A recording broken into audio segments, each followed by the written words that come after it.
நீ என்ன புடுங்கிடுவேன்.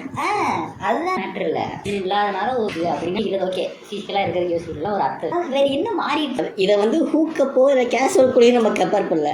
இது வந்து ஒரு லாங் லவ்ல இருக்கும்போது அவங்க வந்து லவ்வோட இதுல போய் இருக்கும்போது அதுக்கப்புறம் அது டாக்ஸிக்கா மாறி அதுக்கப்புறம் அதை விட்டு வெளியே வந்ததுக்கு அப்புறம் இருக்கிறது. இப்போ அவங்க ஆனால் அவ வந்து லவ் பண்ண இந்த மாதிரி இன்டிமெண்டெல்லாம் இருந்துங்க. அப்போ அவனுக்கு ஈஸியாக பார்த்தானா இப்போ கிஸ் பண்ண பொண்ணு. இப்போ அவனுக்கு எந்த மாதிரி பொண்ணு வேணும்னா பிறந்தவன கல்லறையில இருந்து அதுக்கப்புறம் அவன் ரூம்குள்ளே மட்டும் தான் இருந்திருக்கணும். அவன் வந்து இன்னொரு பையனை பார்த்துருக்க கூடாது, அவளுக்கு இன்னொரு பையனை பிடிச்சிருக்க கூடாது. இந்த மாதிரி லாக்டவுன் ஒன்று போட்டு வீட்டு வந்து 140 நாள் தடை போடுறது. 4 இல்லாமல் 14 வருஷம் குவாரண்டைன்ல இருந்த ஒரு பொண்ணை வேணா கூப்பிட்டு 20 வருஷம் வீட்டுக்குள்ளாரு. எந்த பையனுக்கு நீ பார்க்குற முதல் பையன் நானாக தான் இருக்கு. அப்பாவுக்கு அடுத்து நான் தானே. அப்படி அதுக்கப்புறம் என்ன பண்ணுவான், இவன் கொண்டு போய் இவன் வீட்டுக்குள்ள வச்சுப்பான். பின்னாடி போறேன் நான், பின்னாடி போறேன். We are evolving just backward. பேக்வர்ட்ஸ்ல எவ்வளோ Beautiful. We are evolving just backward. ஆளு ஜப்பான்ல போயிட்டாப்ல. அப்படியா? இங்கே அடிச்சு சண்டை போட்டு எல்லாம் முடிச்சு ஜப்பானுக்கு போய் ஜாலியாக செட்டில் ஆயிட்டான். கலவரத்தையே உண்டு பண்ணி கேஷுவலாக போய் அங்கே உட்காந்துட்டான். வணக்கம்டாவா இப்போ ரெக்கார்ட் பண்ணி தான் பேச முடியாது. எவ்வளோ 2 நிமிஷம் பேசியிருப்போமா? 2 நிமிஷம். டேய் அது பேசிகிட்டே இருக்கணும். அதுக்கப்புறம் தான் வந்து அந்த ஆடியோ செட்டியில் போட்டு கட் பண்ணி எடுத்துக்கணும். Jimmy question. இப்போ நம்ம பையன் வந்து ஜிம்மி கிட்ட வந்து இந்த பண்ணி போய் கேட்டுருக்கு. பேர் சொல்லக்கூடாதுன்னு சொல்லிட்டீங்க. அதனால பண்ணி கூட நீ லவ் பண்ணுற, கல்யாணம் பண்ண லவ் பண்ணுற போதும், கல்யாணம் கூட பண்ணல நீ லவ் பண்ணுற. இப்போ அந்த பொண்ணை வந்து ஆக்சிடென்ட். இப்போ அவங்க இந்த பண்ணி போய் அந்த ஜிம்மி கிட்ட இந்த கேள்வி கேட்குது. அதுக்கு ஜிம்மி சொல்லுது, நான் ஏன் லவ் பண்ணோம், நான் அவளை விட்டுருவேன். ஒய்யா இல்லை இது புரியல. அவனை கூப்பிட்டு வச்சு அடிக்க ஆரம்பிச்சு பேசவே மாட்டேன். இப்போ அதே மாதிரி வந்துட்டு அவன் லவ் பண்ணுறான். இந்த மாதிரி நான் வந்து ஒரு நாள் ரோட்டில் போய் எனக்கு என்ன ஆச்சு, வண்டியில் போய் இடிச்சு பெரிய ஆக்சிடென்ட். ஓகே அந்த ஆக்சிடென்ட் நான் ரெக்கவர் ஆகி வந்துட்டேன். இப்போ அந்த பொண்ணு ஈவெண்ட் எப்படி இப்போ இந்த அந்த பொண்ணு சொன்னது விட்டு இவன் எப்படி சொல்கிறான். இப்போ அந்த பொண்ணு விட்டுட்டு போயிடுச்சுன்னா அது நியாயமா? அது ரெண்டுமே ஒன்று தான். அந்த பொண்ணு விட்டுட்டு போயிட்டா. ஏன்னா இப்போ இவன் எந்திரிச்சு வந்துட்டான், ஃபிசிக்கலாக அடிபட்டுருக்கு, சரியாயிடுச்சு. இந்த மென்டல் பீஸை இப்போ யாரும் சரி பண்ணுறது? சரி பண்ணுறது அது வேலை இல்லை. அது சரி பண்ணுறது கூட வேலை இல்லை. இதுக்காக விட்டுட்டு போனால் இது எக்ஸ்ட்ராவான ஒரு இதுதான். அதுதானே. இப்போ நம்ம சரி கம்பேர் பண்ணுறேன்னு பொண்ணோ பையனோ ஒரு ஊனமாக இருக்காங்கன்னு, ஊனமாக இருக்கிறவங்களை காட்டிட்டு அந்த ஒரு இதை காட்டி டிசிப்ளினியை காட்டி நம்ம விட்டுட்டு போனால் நம்ம எவ்வளோ ஒரு ஹாரிபிளான பர்சனோ அதே மாதிரி தானே இது. இப்போ இந்த மாதிரி ஒரு கொடூரம் ஒரு பொண்ணு அடுத்து அவள் ட்ரஸ்ட் பண்ணுறது அவங்க அப்பா, அவள் பாய் ஃப்ரெண்ட் இல்லை ஹஸ்பண்ட் எல்லாம் ட்ரஸ்ட் பண்ணுறது. அடுத்த 2 ஆம்பளைங்க இவங்க 2 பேர் தான். அதுக்கப்புறம் யாரை பார்த்தாலும் அவருக்கு பயமாக தான் இருக்கும். அடுத்த 6 மாதத்துக்குன்னு வச்சுக்கோ இந்த மென்டல் இதுலேருந்து. இப்போ இவனு விட்டுட்டு போயிட்டான். இது வந்து அவனுங்களுக்கும் இவனுக்கும் டிஃபரன்ஸே இல்லைங்கிறனால இவனுக்கு டிஃபரன்ஸே இல்லை. அப்போ அவன் ஜட்ஜ் பண்ணுறாருந்தானே வாய்ப்பு. எஸ். ஸோ டெக்னிக்கலி மென்டல் நீ வந்து ஹெல்ப் எல்லாம் நீ கூடலாம் இருக்க வேண்டாம். இந்த மைண்ட் செட்டோட நீ இப்படி இருக்க லவ் பண்ணாத. இல்லை அவனை கேட்குறது நீ லட்சியம் எதுவுமே நீ பண்ண போலியா, சரி போயிடு. அப்போனா எனக்கு தெரிஞ்ச அந்த பொண்ணுக்கோ பையனுக்கோ இல்லை ஒரு என்டையராக லவ்வே பண்ணல. இப்போ அந்த பையன் விட்டுட்டு போயிட்டான்னு பொண்ணுங்க நடந்த நல்ல விஷயம்னு வச்சுக்கோ. ட்ராஜடி தான் இல்லை பண்ணதுக்கப்புறம் பாய் ஃப்ரெண்ட். ஆனால் விட்டுட்டு போயிட்டாங்கன்னா அவங்க வந்து அவனை பற்றி தெரிஞ்சிருச்சு ஏதோ ஒரு டயத்தில். இந்த இடத்துல தான் அவன் வந்து எல்லா மேன்மேலையும் ஹோப் பண்ணுவான். கரெக்டு தான். பசங்க இது பண்ணுவானுங்க, அவனுங்களே விட்டுட்டு போயிடுவானுங்க. அதுக்கப்புறம் வந்துட்டு அறிவு பண்ணுறேன் மேக்ஸிமம் எவன்கிட்ட கேட்டாலும் இந்த கிட்ட இருக்க பற்றி வரும். அதாவது அந்த இப்போ வந்துட்டு ஒரு கார் ஆக்சிடென்ட், ஒரு பைக் ஆக்சிடென்ட் அந்த மாதிரி பார்க்குறவனுக்கு இப்போ என்ன பண்ணுறது, எல்லாரும் போய் விழுகிறதா. அதுக்கப்புறம் அவனை கொள்றோமோ இல்லை ஆக்ஷன் எடுக்கிறோமோ அதெல்லாம் 2வது. ஃபஸ்ட்டு அவன் மென்டல் பீஸ் பாதுகாக்கிறது ஒரு இது ஒரு ஆக்சிடென்டா, ஒரு ட்ராமாடா, அதை புரிஞ்சுக்க மாட்டாரு. நம்ம பாய்ஸ் என்ன பாய்ஸ் சொன்னா கட்டிங் தான். வாய்ஸ் வேற சேஞ்ச் பண்ணணும்னு நினைக்கிறேன். நம்ம வாய்ஸ் நம்ம பேசினா கேட்க பேசுகிறோம்.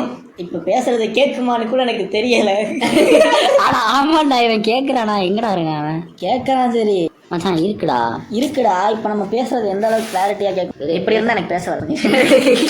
இப்போ தான் ரெக்கார்ட் பண்ணுறதுக்காக பேசணும். முக்கியமாக போஸ்ட் பண்ணுறதுக்கு முக்கியமான விஷயம் ப்ரொஃபானிட்டி. பார்த்துக்க ப்ரொஃபானிட்டி அது யூடியூப் காரனுக்கு தெரியுமா இல்லை கேட்குறவங்களுக்கு தெரியுமா? இதை கேட்குறவன் எப்படி இருக்குமா, நம்மளை சப்ஸ்கிரைப் பண்ணுறவன் நம்ம மாதிரி தான் இருப்பான். நீ தானே எல்லாம் மீறி போயிடுச்சு வச்சுக்க.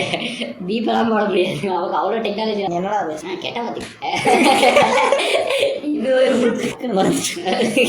இப்படிதான் ஜிம்மில் இந்த வெயிட்டு போட்டு நம்ம கால்குலேட்டர் எடுத்து வைப்போல, எவ்வளோ வெயிட்டுன்னு ஜிம் மாஸ்டர் வந்து எட்டி பார்த்தா என்னடா இன்னைக்கு எவ்வளோ வெயிட் போட, ஏன் கஜினி ஏன் மறந்துடுவியா?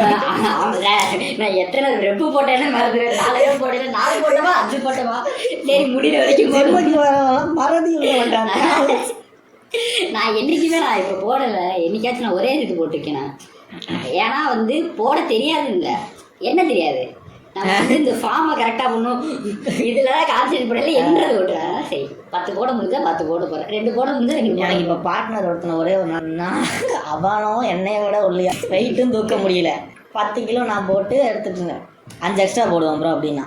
அவன் சொன்னான் 15 இது செஸ்ட் ப்ளஸ் ஏதோ ஒன்று அந்த ப்ளஸ் 15 லெஃப்ட்டு நமக்கு எப்பவுமே லூஸாக இருக்கும்ல.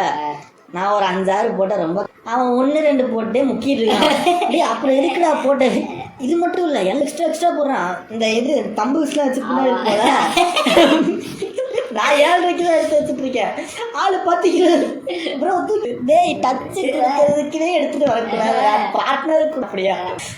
நீ 10 போட்டுட்டு 2 டச்சு கேட்கலாம். 2 7 போட்டு ஒரு 10 போடுறேன்னா அடுத்த நாள்லேருந்து 10லேருந்து ஆரம்பிப்பேன் நான். அப்படி 2 7 போட்டு அடுத்து 10லேருந்து ப்ராக்டிஸ் பண்ணுவேன். கொஞ்சம் 2-3 கவுண்ட்டு கம்மி பண்ணேன்.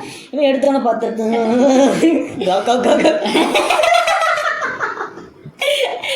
அது எப்படியா ஒரு 10 போயிருக்க, உன்னால 7 போட முடியுதுன்னா மீதி 3க்கு டச்சு கொடுக்கலாம். சரியா, நீ 10 போட 3 தான் போட முடியுது, 7க்கு டச்சு கொடுக்கணும்னா வெயிட்டே கம்மியாக போட்டு.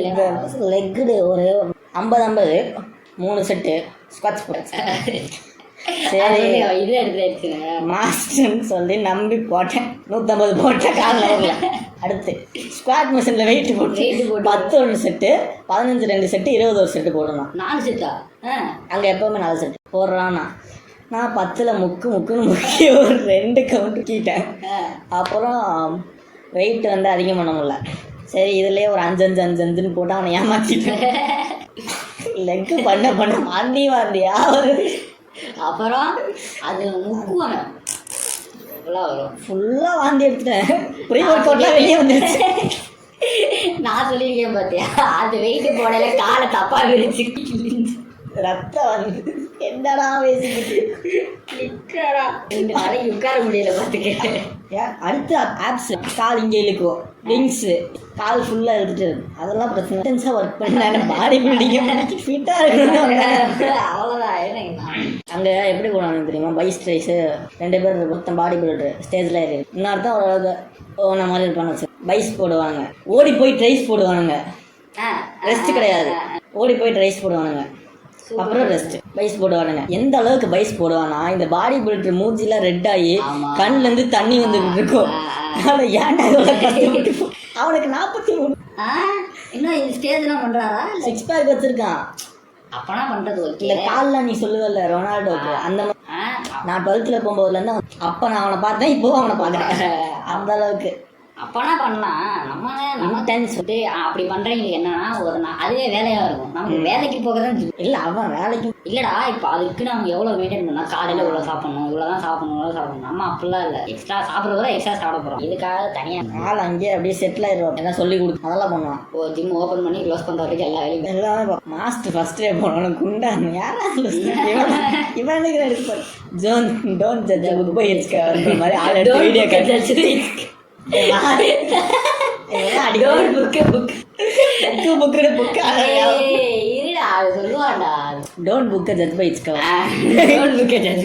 அப்பா கரெக்டா சொல்றேன். நான் விளங்கி என்ன தண்ணி குடிச்சுதான் தப்பு தின்னு உப்பு குடிச்சுதான் அழுப்பேன். அது பையன்லையா ரெஸ்டாரண்ட்ல என்ன சார் சாப்பிடுறீங்க? நாங்க சாப்பிடல பேசிட்டு உங்களை பார்க்க வருது காய்ச்சலா இருக்கு. இன்னொரு பார்க்க நான் டாக்டர் அவங்க கூப்பிட்டுனாலதான் நானே பார்க்க வந்தேன். எப்போ காய்ச்சல் இருக்கு தொட்டு பார்க்குற மாதிரி காய்ச்சல் இருக்கு டாக்டர். கீழே சைக்காலஜிஸ்ட் நம்பர் வரும், எனக்கு வந்து கான்டாக்ட் பண்ணுங்க. அவங்க 2 பேரும் சரி free courses free therapy course please take every one of this. College படிக்கிறீங்கன்னா தயவு செஞ்சு வெளியே ரூம் ஆமாங்க. ஃபர்ஸ்ட் இயரில் உள்ள இருந்து செகண்ட் இயரில் வெளியே போகிறேன். ஏன்னா உள்ளே இருந்தால் கான்டாக்ட் நிறைய. ஹாஸ்டல் எவன் வந்து ஃப்ரெண்ட்ஸ்னு கரெக்டாக நல்லா செட் ஆனதுக்கப்புறம் எடுத்தா ஹாஸ்டலில் நல்லா கான்டாக்ட் செட் ஆகும், நிறைய பேர் கிடைப்பாங்க. அப்புறமா வெளியே அதுக்கப்புறம் வெளியே எடுத்தால் ஜாலியாக இருக்கும். ஃபஸ்ட் இயர்லேயே எடுத்தால் நம்ம டீப் போட்டுருவேன். அட பேர் என்னடா பட்டை நம்ம பட்டைய மாதிரி வந்துட்டு ரூமா வந்துட்டு அகதிகள் ஆக வேண்டியதுதான். ஜெகடம் ஜெகடம் ஜெகடம் எல்லாரும் போட்டு அடிக்க ஆரம்பிச்சிருவாங்க. ஹாஸ்டல்னா கேங் வச்சுருக்கோம். அது நீங்கள் நடந்து அட்ஜஸ்ட் பண்ணணும். பாய்ஸ்னா அவர் பேர் என்ன, அது என்ன அந்த காட்டு கோயில் பாட்டில் வருமே, நட்புக்கு கூட கற்பு இருக்குங்க. அந்த மாதிரி நீங்கள் அந்த கற்பை காப்பாற்றிக்கணும். இங்கேருந்து நான் முக்கியமாக அந்த இவன் சொல்கிறது அவங்ககிட்ட சொல்கிறது, அவன் சொல்கிறது இவங்ககிட்ட சொல்கிறத சொல்லாமல் இருந்தீங்கன்னா உங்கள் வாழ்க்கை ஸ்மூத்தாக சொல்கிறத மறந்துடணும். முக்கியமான விஷயம். அதனால தான் நான் இப்போ ரொம்ப நிம்மதியாக பார்த்தீங்க. நான் அது வந்து இப்போ நிறுத்திட்டேன். இதை மட்டும் நான் இது ஆரம்பிச்சதுன்னு வச்சுக்க, ஃபஸ்ட் இயரில் 2 கேங் பிரிஞ்சிருக்கோம். ஃபஸ்ட் இயர்லேயே பிரிஞ்சிருக்கோம். நான் இந்த வேலையை படுத்து நம்ம வந்து நம்ம ஜாலியாக இருக்கணும்னா நம்ம ஐம்புலங்களே அடக்கிட்டு இருக்கோம். அவன் பேசுகிறானா லூஸ் பேசிட்டு தான் இருப்பான். நீங்கள் கேளுங்க, அங்கே போய் மறந்துடுங்க. இவனை அங்கே கம்ப்ளைண்ட் பண்ணி நீங்கள் அவார்டு வாங்க போகிறதில்ல. ஏன்னா கடைசியில் 2 பேர் சேர்ந்து உங்களை அடிப்பாங்க. ஆமாம், நடுவில் நம்ம மாட்டிக்கிட்டு. அதனால் நம்ம வந்து எங்கேயுமே எவிடன்ஸ் ப்ரூஃபாலாம் இருக்கக்கூடாது. ஒன்று எதுக்கு எதுலேயுமே போனால் அவ்வளோதான். ஆனால் மறந்துடணும். சொல்கிறதெல்லாம் நான் வந்து யார்ட்டையும் சொல்லாமல் காரணம் உள்ளே வச்சிருக்கேன். நான் இல்லை உள்ள ஒன்றுமே இல்லை. அதுதான் இந்த காலையில் வாங்கி அதை எனக்கு மறக்க முடியாது. நீ ஈஸியாக மறந்து சொன்னால் உனக்கு இதாகும். எனக்கு இப்போ வரைக்கும் ஃபஸ்ட் இயர்ல வேற என்ன பண்ணுறது. நான் பீப் போட்டுக்கிறேன் அந்த ஓனா. ஆனால் மெக்கானிக்கலில் படித்தது நம்ம பாய்ஸ்குள்ளே யாரும் அப்பா எல்லாரும் அடிச்சுக்கிட்டாருங்க. பழைய ஸோ இதுலேருந்து என்ன தெரியுது கைஸ், நம்பாதீங்க. அதாவது இந்த உலகத்தை ஆரம்பித்ததுலேருந்து ஃபிக்ஷனல் கதையிலேருந்து ரியல் கதை வரைக்கும் மண் பெண் பொன் இது 3க்கு மட்டும்தான் சண்டை வரும்.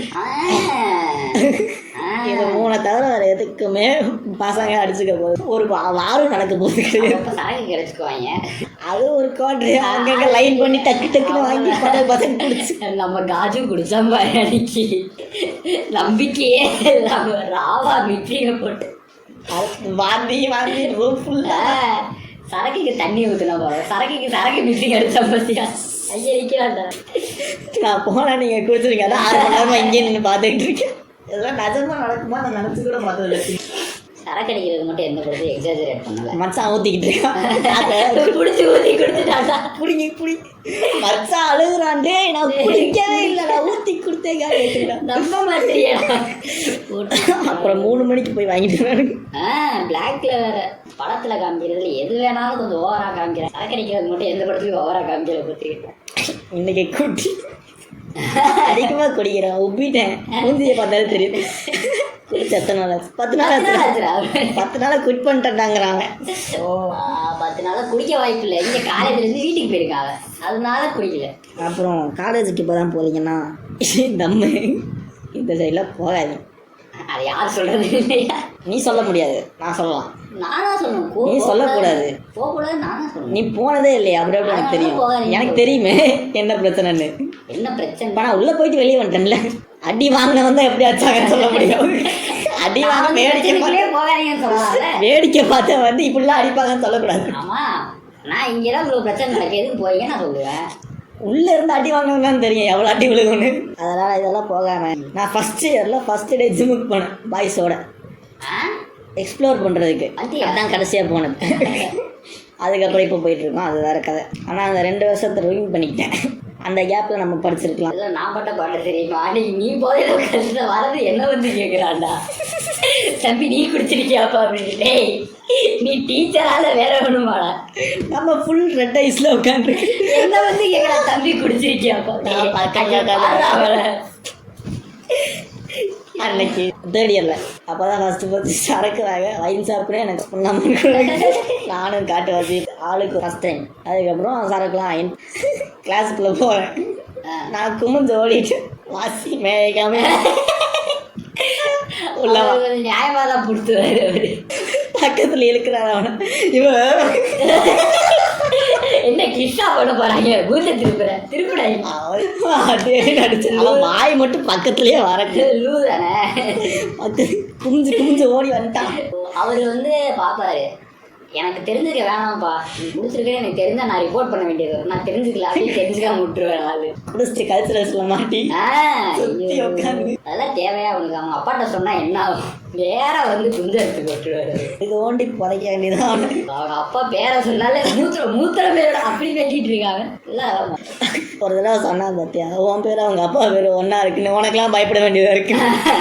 அவன் பேருக்கு பயப்படுறாங்க நாய். இவ்வளவு பண்ணலாம். அதாவது பயந்து பப்பரமன் தாவா மாதிரி இழுத்து போட்டு பாரு.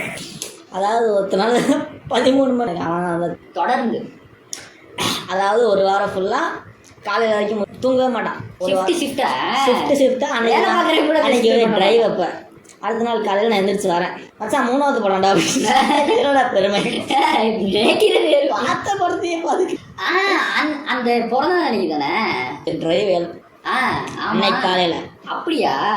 அன்னைக்கு காலையில் உட்காந்து ஒத்தி பார்த்து இதே 3வது படம். 3வது ராகு படிச்சேன்னா பரவாயில்ல. இவன் இப்படி இருக்கனால அவங்க அப்பா அப்படி இருக்கானே, இல்லை அவங்க அப்பா இப்படி இருந்தனால இவன் இப்படி இருக்கான். சைல்டுஹுட்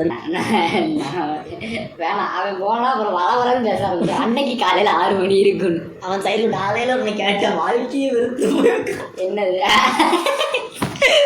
கேட்டுக்கு படிக்கிறேன். 99% வாங்கிட்டேன். சூப்பரான கம்பெனியில் உனக்கு வந்து இன்டர்வியூவில் உட்காந்துருக்கேன். அவன் செலக்டடான்ட்டான். டக்குன்னு உனக்கு ஹார்ட் வந்துருச்சு. எதனால? நீ பண்ண வேலைகள்னால ஸ்ட்ரோக் வந்துருச்சு. இப்போ உங்கள் அப்பா உன்னை திட்டுவானா பாராட்டுவான், வேலை கிடைச்சது. அவனுக்கு என்னமோ தெரியாது. என்னை பொறுத்த வரைக்கும் அவங்க அப்பாவுக்கு பொழைச்சி வந்தானா வேலைக்கு போவான், பொழைக்கலையா அவன் போயிட்டு போவான். அவங்க அப்பா காசு அவனுக்கு 16 நிமிஷம் தானே வந்து 23 நிமிஷம். நம்ம எங்கே ஆரம்பிச்சு ஜிம்முக்கு ஆரம்பிச்சு ஒருத்தன் அடிக்க மாசி அடிக்க வாசி அவங்க அப்பா சாகிற அளவுக்கு போயிட்டான். வாசி சாகிற அளவுக்கு போயிட்டான். பாய்ஸ் தாக்கு ரெக்கார்ட் பண்ணால் பேச தெரியாது.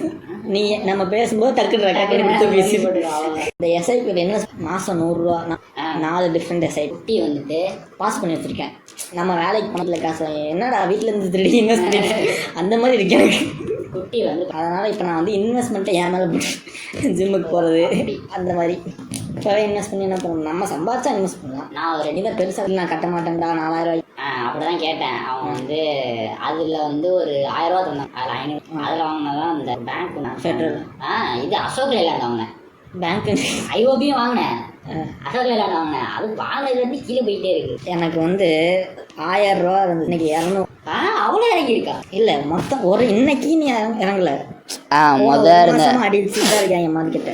அப்படி இருந்து எனக்கும் இறங்கிட்டு தான் இருந்துச்சு. அது ஆனால் ஏரியில் பார்த்தாலும் 40 ரூபா 40 ரூபா ஏறுது. ஆனால் ஒரு நாள் ஏறுது, 4 நாள் அப்படியே இறங்குது. போட்ட காசு கூட வர மாட்டேங்குது. ஸ்விக்கிலேயே 300 ரூபா லாஸ்டா. என் கசின் வேற என்கிட்ட டே இந்த மாதிரி போடுறியடா எனக்கு சொல்லித்தடா அப்படின்னா, நானும் அவன்கிட்ட ஒரு பேங்க் ஒன்று சொன்னேன். இதுதான்டா கைட்டில் போ. அதில் எவ்வளோ இருக்குது? 1700 ரூபாயா? 1200. அதில் எவ்வளோ போட்டிருக்கு ரோவில்? அதில் கைட்டில் 6000. ஆமாம், அது எங்கள் அப்பா எனக்கு அவன் காசு அனுப்பிச்சானாரு. நான் தான்டா எனக்கு சரிடா யாரா காசு எவனா எனக்கு 3000 அனுப்பிச்சிருக்கான்டா. அதான் யாரா அது? யாரா அவன்? எப்போ அனுப்பிச்சிருக்கான்னு பாடுறா. இப்போதான்டா 7 மணிக்கு 7:10 கூப்பிட்டு யாராவது சப்போஸ் ஸ்கேம் இருந்தால் கூப்பிட்டு காசு கேட்பாங்க, உங்களுக்கு இப்போ தெரியாமல் போட்டேன்னு. அப்போ அவன் ரிக்வஸ்ட் அனுப்புவான், ஜிபேயில் 30,000 போட்டு அனுப்பிச்சிடுவான்.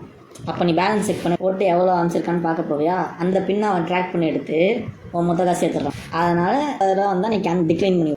3000 தான் அனுப்பிச்சான். 3000 அனுப்பிச்சு இல்லை கேட்டாலும் அனுப்பு. ஸ்கேம் தானே பண்ணாங்க, நீ ஸ்கேம் ஆகுது. எதுக்கு எனக்கு 3000 அனுப்பிச்சிருக்கான்? என்ன ஆகுதுன்னு ஒரு வேளை நீ செலக்ட் ஆமாம் நீ வேற ஏன்டா என்னடா ஏதோ அக்கௌண்ட்லேருந்து வந்துருக்கு.